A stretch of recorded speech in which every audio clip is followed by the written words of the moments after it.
அண்மை செய்தியை பார்த்து வருகிறோம்.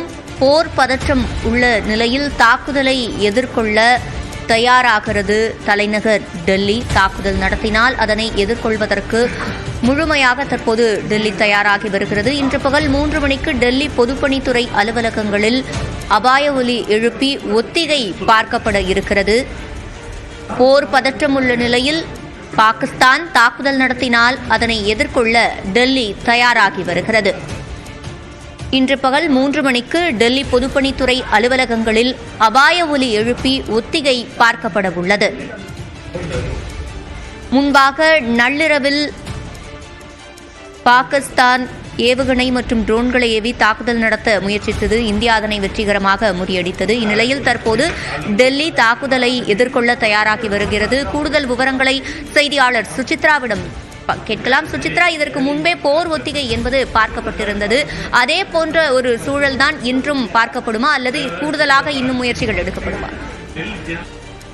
சிவரஞ்சனி, தற்பொழுது டெல்லியில் இன்று பிற்பகல் 3 மணிக்கு குறிப்பாக டெல்லியினுடைய ஐடிஓ பகுதியில் அமைக்கப்பட்டுள்ள அந்த ஏர் சைரன் அமைப்பை தொழில்நுட்பத்தை தற்பொழுது டெஸ்ட் பரிசோதனை செய்ய உள்ளதாக அதிகாரப்பூர்வ அறிவிப்பை டெல்லி அரசு அதிகாரப்பூர்வமாக அறிவித்துள்ளது. பல்வேறு மாநிலங்களில் இந்த அபாய ஒலி எச்சரிக்கை என்பது எழுப்பி ஒத்திகையானது ஏற்கனவே செய்யப்பட்டதில் கடந்த 7ஆம் தேதி பாதுகாப்பு ஒத்திகையும் டெல்லியில் நடைபெற்றது மிக முக்கியமாக பார்க்கப்படுகிறது.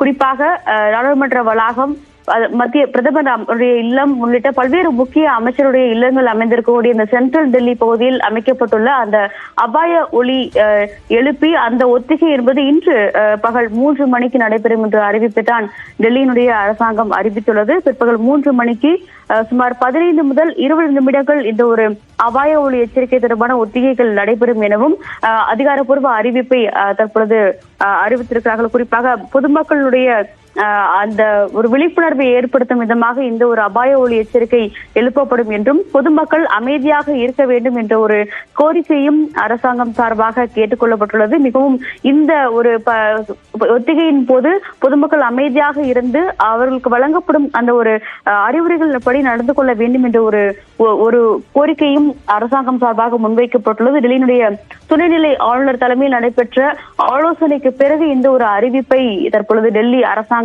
வெளியிட்டிருக்கிறது. வி.கே. சக்சேனா தலைமையில் பல்வேறு பாதுகாப்பு ஏற்பாடுகள் நேற்று இரவு முழுவதும் டெல்லியில் அமல்படுத்தப்பட்ட நிலையில் இந்தியா கேட் பகுதி உள்ளிட்ட முக்கியமான புராதன சின்னங்களுக்கு கடுமையான பாதுகாப்பு என்பதும் போடப்பட்டுள்ளது. அதில் ஒரு பகுதியாக இந்த அபாய ஒலி எழுப்பி ஒத்திகை இன்று பிற்பகல் 3 மணிக்கு பொதுப்பணித்துறை அலுவலகத்தில் குறிப்பாக ஐடிஓ பகுதியில் நடைபெற உள்ளது மிக முக்கியமாக பார்க்கப்படுகிறது.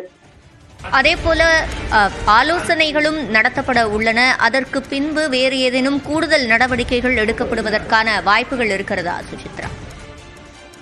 நிச்சயமாக அது பல்வேறு கட்ட ஆலோசனைகள் பிரதமரில் தொடங்கி தேசிய பாதுகாப்பு ஆலோசகர், பாதுகாப்புத்துறை அமைச்சர் ராஜ்நாத் சிங், உள்துறை அமைச்சர் அமித்ஷா என அனைத்து அமைச்சர்களாலும் தற்பொழுது பல்வேறு கட்ட ஆலோசனைகள் டெல்லியில் நடைபெற்று வருகிறது. மத்திய அரசு மட்டுமல்லாமல் மாநில அரசிலும் பல்வேறு ஆலோசனைகளை டெல்லி மாநில அரசு செய்து வருகிறது. குறிப்பாக டெல்லி அரசு அலுவலகங்களில் பணியாற்றும் அனைவருக்குமான அந்த ஒரு விடுப்பு என்பது முழுமையாக ரத்து செய்யப்பட்டதாக நேற்று இரவு டெல்லி அரசாங்கம் சார்பாக அது அறிவிப்பும் வெளியிடப்பட்டது. தற்பொழுது மத்திய உள்துறை அமைச்சருடனான ஒரு அவசர பாதுகாப்பு ஆலோசனை கூட்டத்திற்காக தேசிய பாதுகாப்பு ஆலோசகர் அஜித் தோவல், பிஎஸ்எஃப் பாதுகாப்பு எல்லை பாதுகாப்பு படையினுடைய தலைவர் மற்றும் சிஐஎஸ்எஃப் தலைவர் மற்றும் அதிகாரிகள் அனைவருமே மத்திய உள்துறை அமைச்சர் அமித்ஷாவினுடைய இல்லத்திற்கு, கிருஷ்ணமேனு சாலையில் அமைந்திருக்கக்கூடிய அமித்ஷாவுடைய இல்லத்திற்கு தற்பொழுது வருகை தந்துள்ளார்கள். மிக முக்கியமான ஆலோசனைகள் தற்பொழுது அங்கு நடத்தப்பட்டு அதன் பிறகு அறிவிப்புகள் அல்லது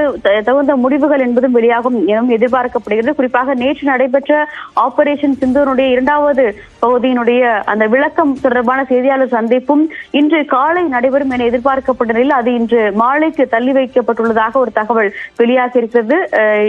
மாலை 5 மணி அல்லது 5:30 மணிக்கு பிறகு அது தொடர்பான தகவல்கள் அதிகாரப்பூர்வமாக மத்திய பாதுகாப்பு படை மற்றும் வெளியுறவுத்துறை அமைச்சகத்தால் வெளியிடப்படும் என்றும் எதிர்பார்க்கப்படுகிறது. சிவரஞ்சனி, நாடாளுமன்ற வளாகம் உள்பட அந்த இடங்களில் எல்லாம் என்ன ஏற்பாடுகள் செய்யப்பட்டிருக்கின்றன சுசித்ரா?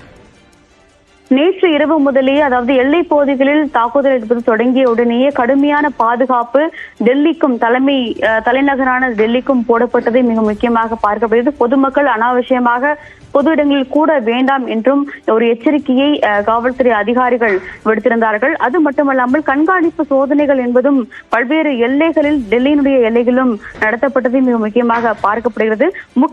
அதாவது நாடாளுமன்ற வளாகம், பிரதமருடைய இல்லம், முக்கிய அமைச்சர்களுடைய இல்லம், குடியரசுத் தலைவர் மாளிகை அமைந்திருக்கக்கூடிய ரெய்சினா ஹில்ஸ் பகுதியில் உள்ளிட்ட பகுதிகளில் கடும் சோதனைகளுக்கு பிறகே பொதுமக்கள் அனுமதிக்கப்பட்டார்கள். நேற்று இரவு யாரும் அனுமதிக்கப்படவில்லை என்பதும் மிக முக்கியமாக பார்க்கப்படுகிறது. பாதுகாப்பு ஒத்திகைகள் மற்றும் காவல்துறையினுடைய அணிவகுப்புகளும் அந்த பல்வேறு இடங்களில் டெல்லியில் நடைபெற்று வருவது மிக முக்கியமாக பார்க்கப்படுகிறது. ஏர்போர்ஸ், இந்திய ராணுவம் மற்றும் கடற்படைக்கு சொந்தமான தலைமை அலுவலகங்கள் டெல்லியில் இருப்பதன் காரணமாக அந்த அலுவலகங்களுக்கான அந்த ஒரு பாதுகாப்பையும் அதிகப்படுத்தி தற்பொழுது ஒரு பாதுகாப்பு வளையத்திற்குள் டெல்லியினுடைய ஒட்டுமொத்த சென்ட்ரல் டெல்லி பகுதியும் கொண்டு வரப்பட்டுள்ளது முக்கியமாக பார்க்கப்படுகிறது.